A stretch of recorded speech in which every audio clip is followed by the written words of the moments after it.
بسم الله الرحمن الرحيم. أنا يوم مقعي بجهي مجاهد أحمد محمود علي أنا بدوميها أفكار ماتها وحن كل واقعية أنا يوم كم إذا هم مجاهدين تقدر توصل الجميع إن ما تلاقي بلابا عن كنضي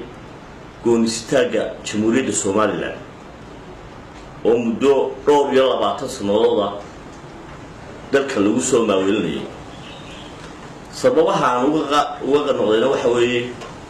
waxba way ka hirgeli waayeen waxaan arkaynaa wax loogu yeero golaha guurtida 20 sano iska fadhiya waxaan arkaynaa baarlamaan iska fadhiyo dhowr iyo 10 sano fadhiya marka dadka lama lugooyo karo marka waxa aan go'aan ku gaaray maanta saxaafadana aan anigu dalbaday waliba oo aan warkan in ay baahiyaan si taageerayaasha meel kasta jooga ama caalamka warkan u gaaro go'aankaas oo ah mid aan anigu gaaray maanta laga bilaabo iguma ogidin wax la yaab Soomaaliya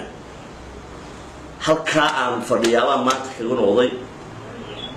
وحين فاهين الدمبنا دبان قبل دونا ميديا